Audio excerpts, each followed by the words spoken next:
it's about the contribution of waste management to a low carbon economy. And this is a continuation for us of many years of work that we've been doing on this subject, where we've been trying to understand, appreciate the potential contribution of waste management and trying to understand why we don't always seem to understand where the benefits can lie. So, the background to the study, it was commissioned with ACR Plus, and we have Françoise Bonnet, the head of ACR Plus here today, and Zero Waste France as well. And it was supported by the Life Financial Instrument, and so we're grateful, obviously, to the European Commission for supplying the funding. Oops, sorry. Let's just go back. So this is a chart that shows the greenhouse gas impacts of different waste management options for that we can undertake. And at the top, what you see is two residual waste management options: incineration and landfill. If we go down in the next colour, we've got the recycling and composting options, and you can see that the magnitude of the bar, which, if it's on the left-hand side, represents a saving in climate change terms, emission savings. The bars are fairly large for the recycling and composting, particularly for some materials such as aluminium, textile, steel. And then if we go down into the avoided production, so what might be waste prevention gains, we see that those are generally even larger. And in particular, what's interesting as you go from the recycling and composting to the avoided production impacts is if you look at food, you see that food, for example, doesn't have an enormous saving when we're putting it even into an anaerobic digestion plant. But actually, if we prevent food waste, we have a very significant beneficial impact for the climate. And the two aren't delinked, because there's increasingly good evidence that suggests that when we provide people with the opportunity to separate out food waste, they actually get sensitized as to how much food waste they're generating in the first place. So you get a prevention effect as well. But the important thing, I think, is what's at the top as well, and how that compares with the other colours. And you can see that in terms of the residual waste options, the change that we get is not enormous. Now, since we published this report, we've had some critical comments from some trade bodies, including those such as CWEP, the body that represents European incineration plants, saying that we didn't analyse combined heat and power in here. Actually, that would shift that bar on incineration marginally to the left, but marginally. It would change it by about 40 kilograms of CO2, and you can see that the axis here at the bottom is in terms of thousands of kilograms of CO2. So it would barely change this analysis. So the other point with these residual waste treatment options is that actually how they perform will change as we start to change the nature of the energy generation in our response to climate change. So it used to be the case that if you construct an incinerator, it was often the case that you could reasonably state that the source of energy that you were going to displace was coal-fired electricity generation or coal-fired generation of heat. And that's a very carbon-intense fuel, and we know that. And we know that at this conference, in the COP21, people will be looking at how they can phase out coal. Now, if you move steadily to sort of less carbon-intense fuels, then instead of having a sort of net saving in terms of the climate change impacts of incineration, you steadily move across to a situation where actually you make a net contribution to climate change. That's simply a fact. It actually must be the case that if you're emitting carbon dioxide and you're actually displacing the saving that you're attributing to the incineration facility is the saving associated with the carbon that's displaced by the energy you generate, then clearly, as the carbon intensity of that energy falls, the amount of carbon you displace diminishes. So when we're looking at landfills, we actually see that we have an effect that runs, if you like, from right to left. On the right-hand side, we have a landfill with 20% capture of the methane emissions. And that's the worst performing landfill on this chart. Moving to the left-hand side, some countries, UK, United States, will claim that the landfills are capturing something around 70% of the gas that's being emitted. That's disputed, but it's what's claimed in the reporting to the UN, for example. So if you look at the comparison of, say, a landfill with a very high gas capture with an incinerator where the source of energy being displaced is similar in carbon intensity to gas, there's not so much to choose between it. You're down to the margins in terms of the assumptions you make in the analysis. And the point here is that when we look at how countries are reporting their inventories to the UN, the waste section only looks at landfill. And basically it says, we want to reduce landfill emissions. That's the message that it sends. But if we look at this chart and the last one, we know that what really matters is what we actually do in moving waste away from landfill into other options. It's very important. So in the European situation, we've seen a reduction in the emissions of landfill associated with solid waste disposal from around 143 million tonnes down to 77 million tonnes. But over the same period, we've actually seen a significant increase in incineration. We're now incinerating 100 million tonnes of waste across the European Union. But that doesn't get captured in the waste section of the inventory. It gets captured in what's called the stationary combustion section of the inventory. And so we're missing, in terms of the reporting to the UN, the actual effect of better waste management on climate change. So over time, the most likely performance of landfills is that you move in the direction to the left and you get an improvement in the climate change performance. But if we're serious about decarbonising the energy supply, the tendency will be the other way for incineration. And at some point, there'll be a crossover in terms of the climate change impacts. So what we tried to do here is setting that point aside, which is about how carbon from energy changes over time. What we tried to do here is show two different sets of scenarios. They're effectively two local authorities, if you like. One is in a relatively high, the top four scenarios are in a fairly high consuming country, could be the UK, could be Germany, could be Denmark. The bottom four scenarios are in a lower consuming country in the EU, and they have lower per capita waste generation. And we've matched these with different recycling and different recycling rates and different residual waste treatment options.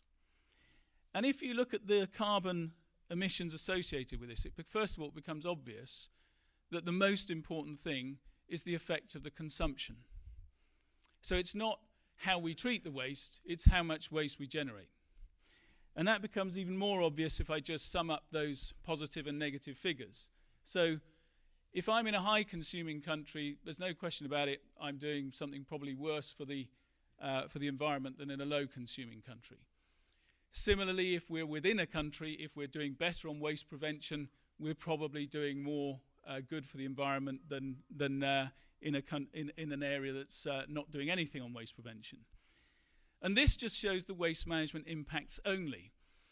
And if we only look at the waste management impacts, we sort of end up with the wrong thing, because the high consumption, high recycling country does the best.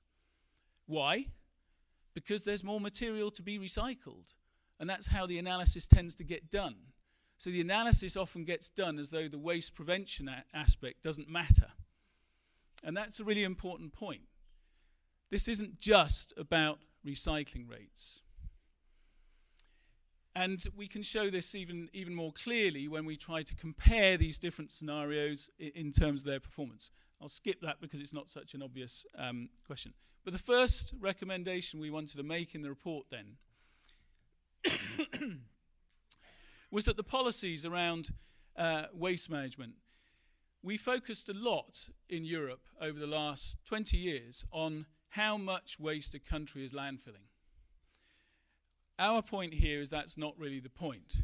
It's actually about how much is left over and how much we can move into the waste prevention categories. So the policy should focus far more on prevention, reuse and recycling. Given that there's not a huge amount to choose between the different residual waste management options, then why would we focus all the effort there and not in those high-in-hierarchy waste management options? That's what we should be doing. So the indicators that are often used in Europe, such as how much is landfilled, seem to us to be not the right indicators to use. Whoops, sorry. And so that's this point here. We're tending to focus on the amount of waste landfilled rather than something more meaningful in terms of the performance of a waste management system. So this is basically arguing that we need to put in place measures to separate waste rather than simply to say we're going to ban material from landfill. If we put in place landfill bans, we've seen in several other countries that what that often leads to is that at the point where the ban has to take effect, then that means there have to be other forms of residual waste treatment in place to deal with that material. And we end up in some countries with too much capacity for those residual waste treatment facilities. What we should be doing is not saying we need not to landfill, but we need to be pushing the material into the higher tiers of the waste management hierarchy. And member states, there are a large number of member states, including the UK, who have a history of providing incentives for renewable energy generation for residual waste technologies. Now, if I put residual waste into an incineration plant, I can't generate the energy from the non-fossil component without also at the same time generating the energy from the fossil component. It's not possible, unless I'm going to go and completely separate out the two fractions. And by the way, can we really sustain this view that waste is a renewable resource? When we're trying to prevent waste, how can we say it's a renewable resource? It doesn't make sense. So, for the same reason, similar reasons, and actually the circular economy package that's just come out is looking at one of the things I believe it's, on a quick scan, I believe it's saying is looking at the cascading of biomass. And there's already some competition for biomass for energy and biomass for things that we would, why would we send biomass directly into an energy plant before we've done something with it? Unless it's genuinely something for which there's no better purpose. Why would we grow wood to burn it before we've actually used it? We can burn it at the end of its life if we think it's a really good thing to do and generate energy from it then. So why would we actually do that? And we actually have the same issue increasingly with food waste as well, with anaerobic digesters. Why would we necessarily be thinking we want to generate the energy from it first before we've actually sought to try and prevent the material in the first place? That's what we should be focusing on. So in the previous circular economy package, and I'm very conscious that this quickly became out of date overnight, this modelling was based on the fact that we would aim for 70% recycling of municipal waste, 80% recycling of packaging, and 30% prevention of the food waste in municipal waste. And this says, remember what I said to you earlier, that we've now got, for the EU 28, 77 million tonnes of CO2 being emitted from the waste section of the inventory. We can save 190. Feels a bit odd that I can save 190 when I've supposedly only got 77 there in the first place. But actually, we can, because we can do that through A, preventing the food waste, and B, increasing recycling of those materials. And we can get 190 million tonnes per annum of CO2 equivalent savings by 2030. That will be marginally lower now that the Commission has gone through for a 65% municipal waste recycling target and a 75% recycling target for packaging waste. So the importance of this is that we're not actually capturing many of these benefits in the tools, the main policy tools that the European that are being deployed at the European level. We need to try to capture these benefits to make sure they're realised. Some countries have tried to include waste in their emissions trading systems. We looked at that possibility, and it may be possible within the European Union, and we need to do that in such a way that we actually recognise the benefits associated with recycling, given the magnitude of those, as I demonstrated earlier. One other way that this might happen is through what's called the effort sharing decision in the European Union as well. We also looked at the source of CO2. This is a really interesting accounting issue, and it's relevant to the COP as well. Here I've got a molecule of carbon dioxide, and this one on the left-hand side, the red one, it's come from fossil material. Maybe it's come from plastics. This one on the right-hand side has come maybe from wood or paper. It's a molecule of it's from the non-fossil CO2. Does this matter? Does the climate ask itself the question, shall I warm up because of you or not? Does it matter to the climate? I don't think it does. I think it's absolutely crazy. We don't have happy and unhappy CO2 molecules in the atmosphere. And most of the analysis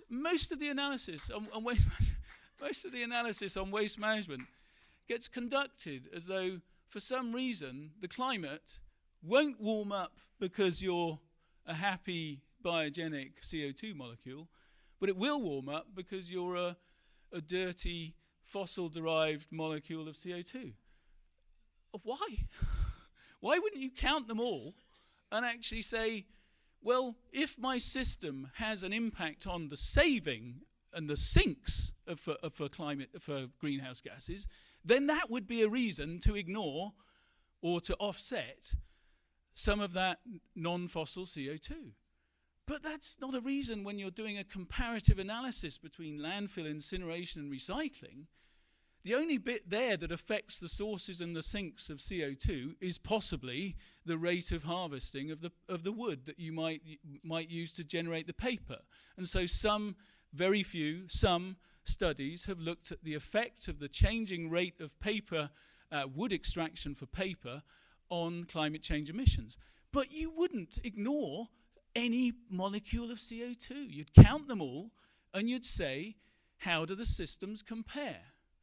So if we add them all in, then we get this radical change in performance. You know, instead of landfill and incineration looking like they're sort of borderline not contributing to emissions at all, if we move to the second set of bars and we include the biogenic CO2, they're both significant emitters of CO2. And if we moved further to the right and we say, well, at the moment we're all using global warming potentials for a 100-year period. Well, you know, I'm starting to think this is a pretty urgent problem. And I'm starting to think I might want to look at this over a shorter time frame, and I might want to look at the impact of these different climate change gases over a shorter period of time. In which case, actually, what happens is we place far more emphasis on the methane from the landfills, and the landfill performance worsens even more, whereas the performance of the incinerator barely changes, because most of the climate change gases from the incinerator are actually carbon dioxide, not methane.